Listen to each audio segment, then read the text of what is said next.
Saludos.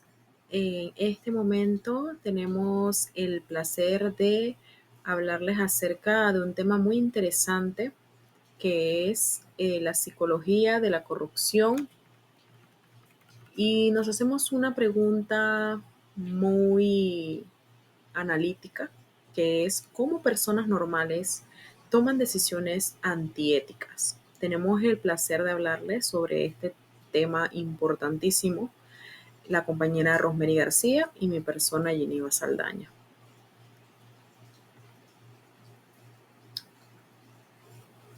Quiero dar inicio mencionando eh, una pequeña introducción acerca de lo que es la psicología de la corrupción. Sabemos que pues la psicología enfocada en la corrupción explora las motivaciones que las personas puedan tener, esos procesos mentales, esas dinámicas sociales que conducen a esos actos corruptos. Analiza también principalmente lo que son diferentes factores.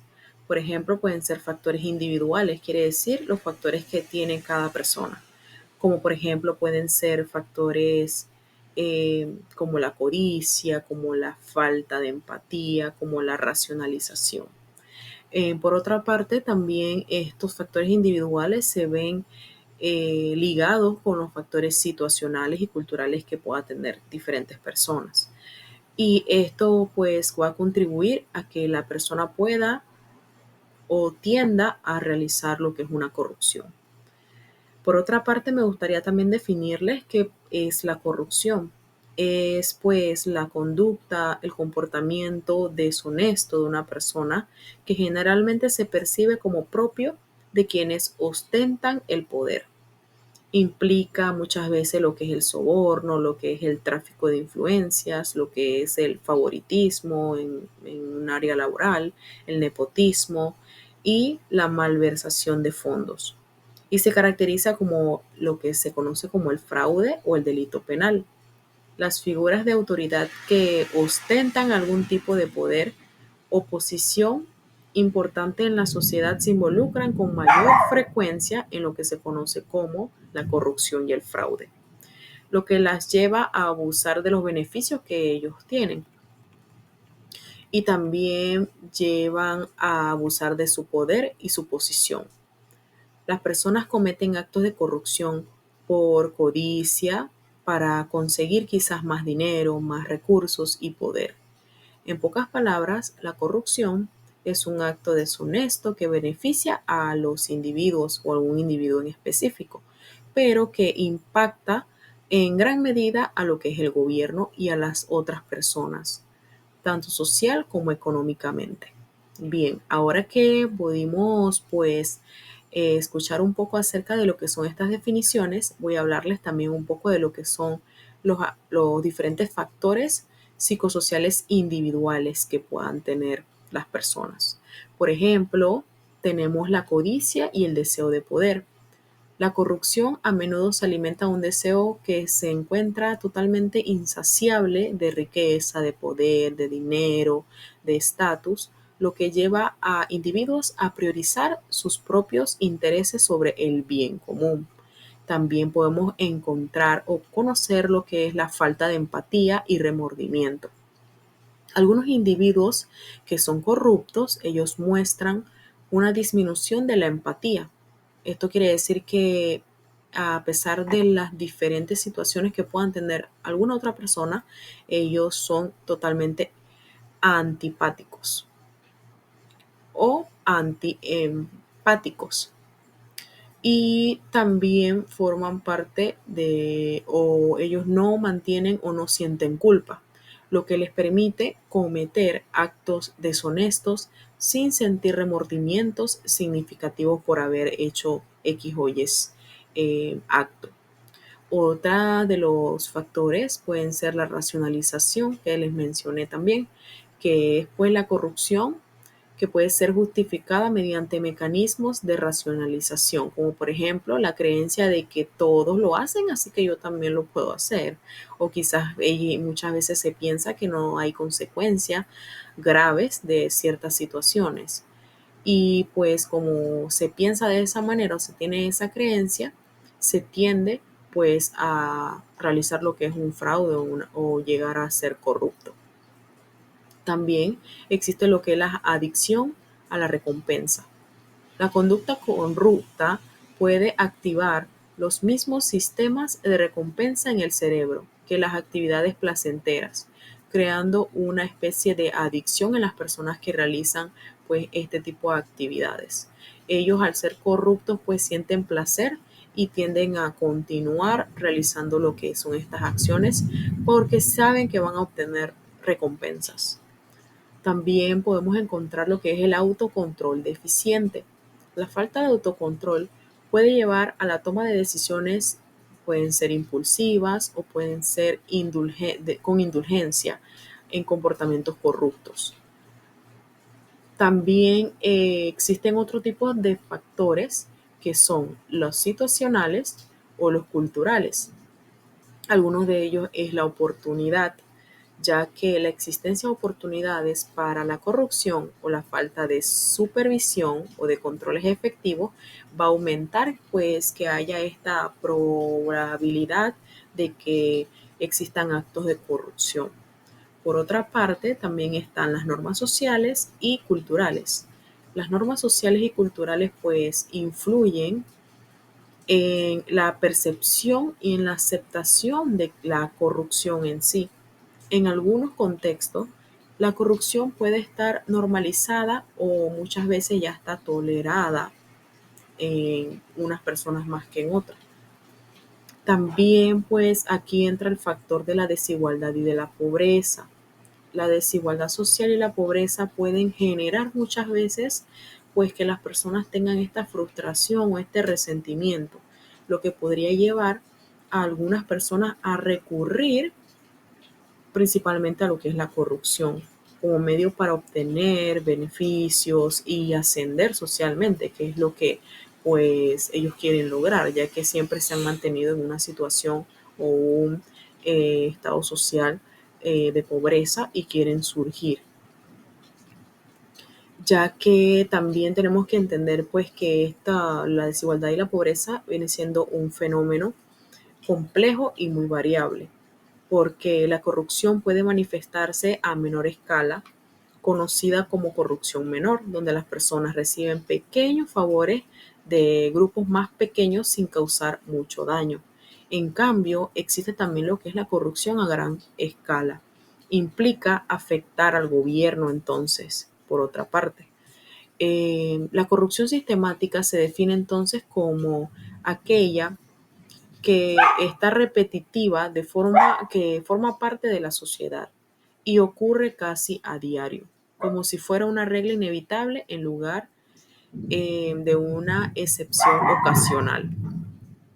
También yo les puedo mencionar acerca de muchos ejemplos pues de corrupción, ya que es como les mencioné, la corrupción es un acto ilegal y se observa principalmente en quienes ostentan quizás mucho poder o lo suficientemente ricos como para usar su poder para lograr los objetivos que ellos quieren lograr, valga la redundancia. Hay muchos ejemplos en la vida cotidiana donde la corrupción se observa y las personas se corrompen por lograr lo que es este poder.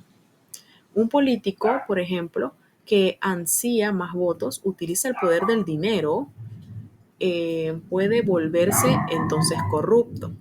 A veces el gobierno reduce los impuestos a los ricos y les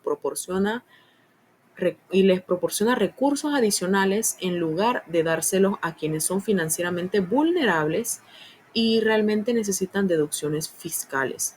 Esto se llama corrupción y es altamente perjudicial. Incluso las personas se corrompen con los bancos con mayor frecuencia. ¿Por qué? Porque especialmente los políticos y los ricos. La corrupción también pues les afecta a ellos y prácticamente a todos en gran medida, pero tiene un enorme efecto negativo en los más débiles y vulnerables. La corrupción genera desconfianza y traiciona la democracia, el crecimiento y el desarrollo. Ahora voy a mencionarles rápidamente lo que son algunos tipos de corrupción. Por ejemplo, uno de ellos es la corrupción, que es el acto de sobornar, en el que las personas dan dinero extra, dan algún tipo de regalo, para que en su trabajo se realice con mayor comodidad y antes que los demás. En la vida cotidiana existen numerosos tipos de casos de soborno. El ejemplo más común incluye sobornar a la policía de tránsito con dinero tras ser sorprendidos infringiendo algunas normas de tránsito y para no ser multados. El tráfico de influencias es otro tipo de corrupción que también les puedo mencionar, similar al soborno, donde las personas influyen o utilizan ventajas de conexión con autoridades para obtener favores y buenos tratos a cambio de dinero. También existe lo que es el favoritismo, el nepotismo, el clientelismo, que también son formas ilegales de obtener beneficios, ya sea que porque soy el familiar de alguien, porque soy una figura reconocida de la autoridad. El nepotismo es más común en las industrias cinematográficas, donde los actores eligen a sus familiares para que se dediquen a la actuación. Además, las vacantes se cubren mediante favoritismo muchas veces. Incluso si uno no está cualificado para ese puesto y hay alguien mejor esperando en la fila, obtienen las ventajas y la prioridad gracias a que son un familiar y gracias a lo que se conoce, como ya les mencioné, el nepotismo y el favoritismo. Y también, para terminar, tenemos que los fraudes implican el uso de tácticas e influencias para convencer al titular de los fondos de que dé él pues acceso a una parte no autorizada, lo que conduce a la corrupción también. Se observa principalmente en instituciones donde los fondos otorgados por el gobierno para el mantenimiento de las infraestructuras o de las instalaciones son utilizados principalmente por el personal para su beneficio, valga la redundancia, personal. Entonces, les puedo mencionar que la psicología de la corrupción principalmente pues se ven enfocadas en esos procesos mentales, en esos comportamientos que tienen algunas personas, principalmente pues hablando de la corrupción, que es esa conducta deshonesta que tienen estas personas porque ellos quieren obtener algún poder, quieren obtener dinero, quieren estar bien posicionados y muchas veces tienden pues a realizar lo que son fraudes y sobornos. Entonces, muchas veces las personas también cometen actos de corrupción por codiciar eh, lo que es el dinero, los recursos y el poder. En pocas palabras, la corrupción es un acto de deshonestidad que beneficia al individuo, pero que impacta de gran manera al gobierno y a las personas que nos rodean. Así que a continuación le va a hablar mi compañera Rosemary para continuar este importantísimo tema. Gracias. Muy buenas tardes a todos. Hoy les estaré hablando acerca de la psicología de la corrupción y cómo personas naturales pues toman decisiones antiéticas. ¿Alguna vez te has preguntado por qué una persona común que nunca ha robado un centavo un día acepta un soborno o falsifica algún dinero? Pues, ¿qué pasa dentro de esa mente humana cuando se cruzan la línea entre lo que es correcto y lo que es incorrecto? Hoy hablaremos algo que todos vivimos, pero pocos entendemos, la psicología de la corrupción. Pero primero que todo tenemos que entender qué es la psicología de la corrupción. La psicología de la corrupción, más que todo, es el estudio de cómo los factores psicológicos y sociales influyen en las decisiones corruptas. No se trata solo de criminales. Muchas veces las personas que cometen actos corruptos pues jamás pensaron hacerlo. La corrupción no empieza con un gran delito, sino que también empieza con pequeñas cosas y actos que se justifican internamente. Pero ¿cómo surge esa corrupción en personas normales, personas que nosotros pues en algún momento nunca creímos que se vieran involucrados en actos de corrupción? Más que todo pues la corrupción empieza con la normalización. Hacer normal alguna situación, lo que una vez pareció innormal se vuelve normal Y si todos lo hacen, pues yo también. Es una frase común que escuchamos día a día para justificar pues esas acciones que no se deben hacer. La disonancia cognitiva. Las personas se convencen de que sus comportamientos no son malos, solo era una ayuda, lo necesitaba, es algo pequeño, pues todas esas cosas poco a poco te van involucrando en actos de corrupción. También tenemos lo que podemos hablar hoy, la presión del entorno, ya sean con amigos, con jefes, compañeros, que lo hacen y no los castigan. Entonces, son actos que nosotros día a día vemos que se cometen y ya psicológicamente pues decimos, bueno, si él lo hace y no lo castigan, pues a nosotros tampoco. Y ya se va normalizando todo el hecho de que hacemos cosas ilícitas y lo vemos como normal. Algunas motivaciones psicológicas más comunes es la ambición desmedida, querer más. ¿Y quién no quiere más? Incluso cuando ya tenemos pues suficiente. Esta es uno de los puntos pues importantes que tenemos que tener muy claro, que son los que nos llevan a cometer actos de corrupción.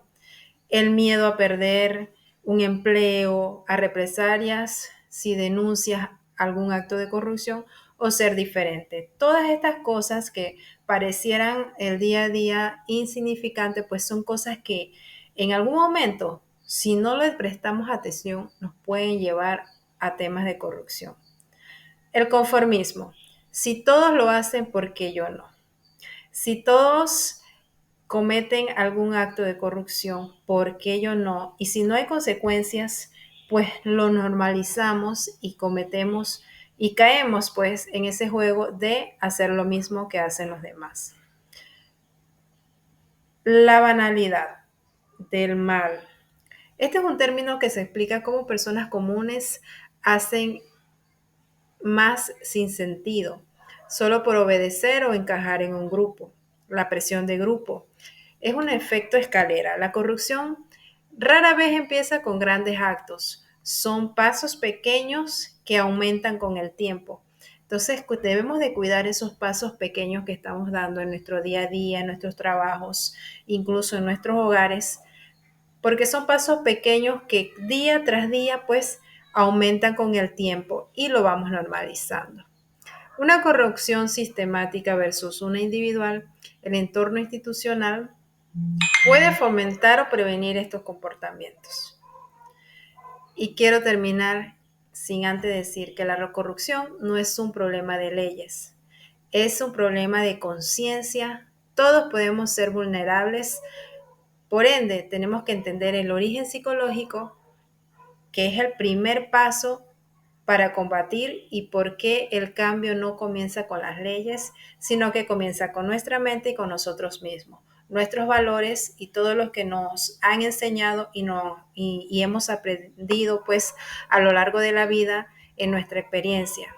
Todas esas cosas son importantes que nosotros tenemos que tener en cuenta para no caer en estos actos de corrupción, que aunque sean mínimos, pues debemos estar claros de que todas estas cosas con el tiempo no nos llevan a nada bueno.